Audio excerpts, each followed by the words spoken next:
My perception and understanding about social entrepreneurship before I joined Soap Cycling was quite frankly not a lot. But then after I joined Soap Cycling, I definitely had a deeper understanding of what it is. So I personally think that it is social entrepreneurship is about addressing the social or humanitarian issues through the use of real business practical solutions, and also to make a greater impact to the world, and not only by means of serving the end beneficiary, but also to cultivate social responsibility through driving social engagement in the general public. So I think to me what sets social entrepreneurship apart from the traditional forms of business or traditional forms of charity is that I think the charity landscape, so-called, has transcended from the traditional, very top-down problem-solving approach to a more decentralized, bottom-up, and more innovative approach that we see nowadays. So I think that because we're getting more and more exposed to what is going on around us in the world through the advancement of the internet, and so that I think people can feel very strongly about, say, a particular issue and that they want to act upon it or to make a positive change to rectify the problem. And because of that, they can have their own little ideas and start their own little business. So I think because social entrepreneurship is more about bottom up and is also more about recognizing a problem and being and also being about thinking of a problem and be proactive to react to a problem. And so I think because of that, social entrepreneurship tends to be rather small in size as compared to big charitable organizations. And also the problem that they seek to remediate may not be like a very huge problem such as like famine or like refugee issues, but they could be a very small little communal problem that are perhaps too small that can't be tackled by or that they are ignored by big charitable organizations. And I also think that social entrepreneurs themselves, they don't have to be anyone who have a social work degree or anything. They can be anyone, as long as they see a problem that deserves an attention and deserves to be remediated, and they have they pay the effort to do it and change the problem over, then that's a form of social entrepreneurship. And I think another point that sets social entrepreneurship apart from traditional form of charitable organizations or charitable work is that social entrepreneurship stresses a lot on sustainability. I think both in terms of both financially and non-financially speaking. I think in terms of financially speaking, because a lot of social enterprises nowadays, they already develop their own ways of generating a revenue and to sustain themselves so that they don't have to rely so much on donations. And in terms of non-financially speaking, I think because, as I said, social entrepreneurship, they stresses so much on engaging the general public and driving social engagement, and therefore I think that itself already adds on to what, say, the organization originally seeks to serve. So I think my point being is social entrepreneurship, they can have a very broad nature. They can serve multi-purposes. So I think it is a very good point to bring in Soap Cycling, because Soap Cycling is an organization that collects used soap bars in hotels around Hong Kong, and then we reprocess them and distribute them to the needy around Asia, to those in need. And so obviously there are two objectives that Soap Cycling seeks to serve. And first is that we seek to improve the hygiene and sanitation problems in the less developed nations.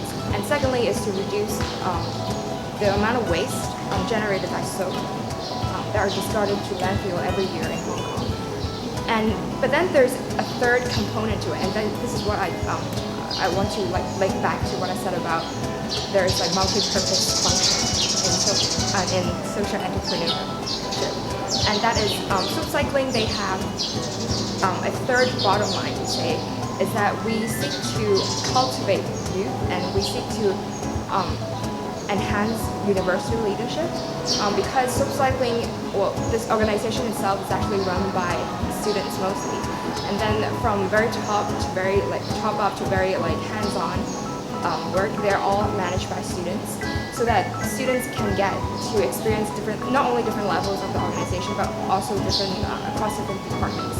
So this is another element or another bottom line that Soap Cycling seeks to serve. And I think it is a very good example to demonstrate how social enterprises, they can not only serve the core function, but can also extend to engaging the social environment and the public. And in this case, is the students in the university. Another point that sets social entrepreneurship apart from traditional form of philanthropic and charitable work is that social entrepreneurship stresses on sustainability, both financially and non-financially speaking.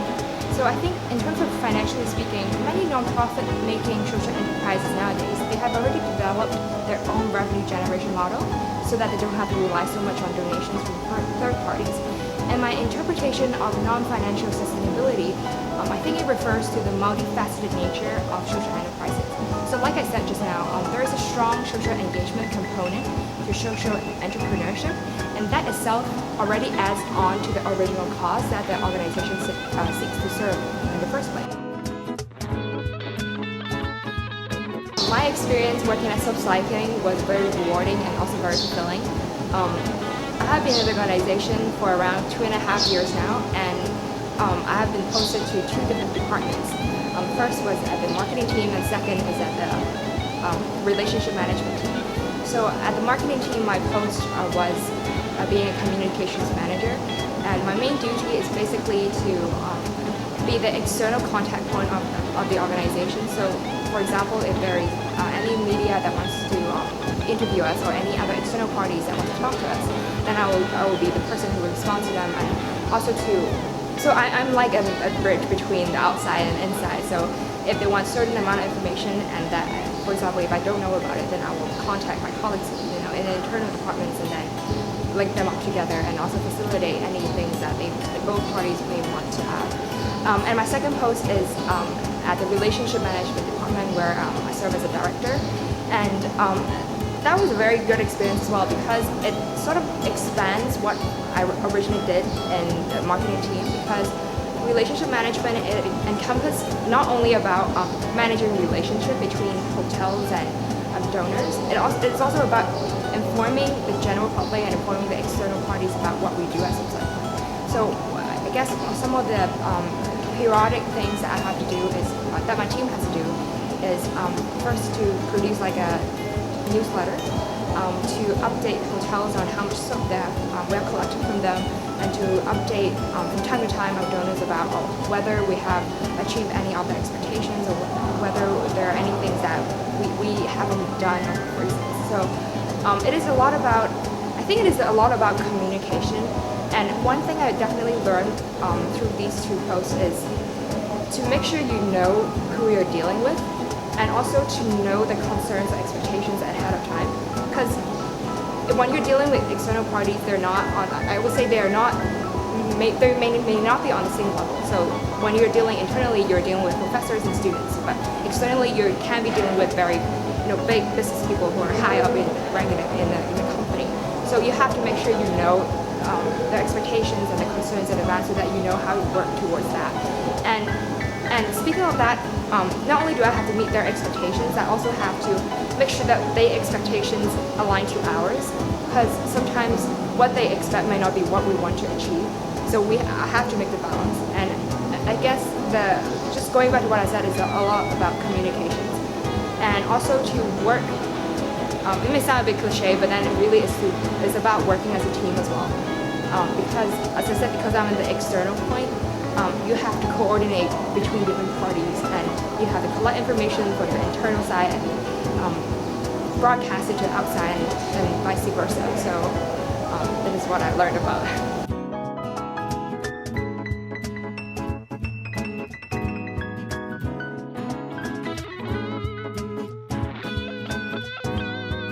My understanding of charity is that it is a form of organization which people can most easily relate to when it comes to, say, doing good things to people, helping the poor, etc.